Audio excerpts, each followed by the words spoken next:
చలపతిరావు గారి గురించి చెప్పాలంటే ఆయన 50 సంవత్సరాల నుంచి సినిమా ఫీల్డ్లో ఉన్నారండి.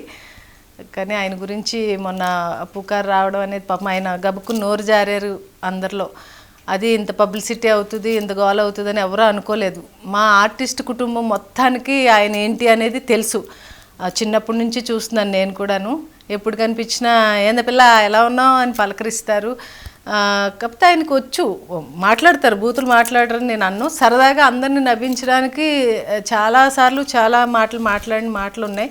మేమందరం అలవాటు కాబట్టి ఆయన్ని చాలా తేలిగ్గా తీసుకుని ఏంటి నవ్వేసి ఊరుకుంటాం. ఆయన ఏమన్నా కూడా చాలా సరదాగా తీసుకున్నాం, మేమందరం కూడా తీసుకుంటాం కూడా. ఇప్పటికే అలాగే మాట్లాడతారు ఆయన. మా అందరికీ ఎప్పుడు కూడా మనసుకి బాధపడేలాగా మాట్లాడలేదు ఆయన.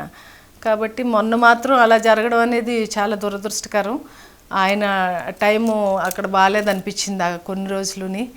చాలా బాధపడ్డాం మేమందరం కూడా, ఆర్టిస్టులు అందరం కూడా చాలా బాధపడ్డాం. ఒకరికొకరు ఫోన్లు చేసుకుని కూడా ఆయనకు మనం వెళ్ళి ధైర్యం చెప్పాలి అని. మనిషి అనేవాళ్ళు ఎప్పుడు కూడా నోరు కంట్రోల్లో ఉంటుందని ఎప్పుడు అనుకోమండి. ఎప్పుడు ఎవరు మాట్లాడతాము, లోపల నుంచి ఆ కోపం వచ్చినా బాధ వచ్చినా ఏదొచ్చినా మనం చెప్పాలి కదా. అది గబుక్కుని ఆయనకి ఆ సంతోషంలో అలా తప్పకుండా వచ్చేసింది, మాట్లాడేశారు ఏదో మాట. ఆడవాళ్ళు అనడం అనేది చాలా తప్పు. కానీ ఆయనకి ఆ బ్యాడ్ టైం అలా తీసుకెళ్ళిందేమో అనిపిస్తుంది. ఇంకెప్పుడు కూడా అలాంటి విషయాల్లో కొంచెం జాగ్రత్తగా ఉంటారు ఆయన.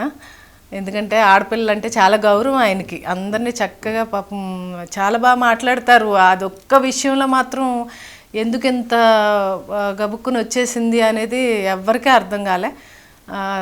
చూడాలి మరి ఆ భగవంతుడు ఎందుకు ఆ టైం ఆయనకి అలా ఇచ్చాడో.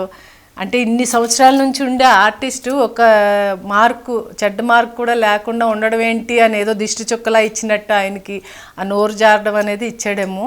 ఆయనకి ఆ దిష్టి కూడా పోయింది. కాడ నుంచి ఆయన చాలా జాగ్రత్తగా ఉంటారు. మేమందరం కూడా ఆయనకి సపోర్ట్ ఉన్నాం, ధైర్యం చెప్పడానికి. ఆడవాళ్ళు అన్నందుకు చాలా ఫీల్ అయ్యాము. అంత పెద్ద పెద్ద గొడవలు జరిగినాయి, అంత పబ్లిసిటీ చేసేసారు ఆయన్ని. పబ్లిసిటీ అవుతున్నారు అంటే ఒక సంతోషం కాదు కదండి, చాలా బాధాకరం ఆ విషయంలో. ఆడవాళ్ళందరూ చాలా కోప్పడ్డారు. తోటి ఆర్టిస్టులు అందరూ కూడా చాలా సీరియస్ అయిపోయి ఆయన మీద అది ఇది అని ఎగిరారు. అది ఎగరడం అనేది కరెక్టే, అందరికీ ఆ కోపం అలా వచ్చేస్తుంది. ఆడవాళ్ళని అంత మాట అంటారా అని అంటాము. మగవాళ్ళు మనం ఏమన్నా అన్నా కూడా వాళ్ళకే అంతే కోపం వస్తుంది. అలాగా ఇంకా ఆయన్ని ఈసారికి మాత్రం అందరూ క్షమించేశారు కాబట్టి అది ఆయన కొంచెం మంచిగా ఉండి ఎప్పుడు ఇంకా ఆయనకు మంచి భవిష్యత్తు ఉండాలని నేను మనస్ఫూర్తిగా ఆ దేవుని ప్రార్థిస్తాను.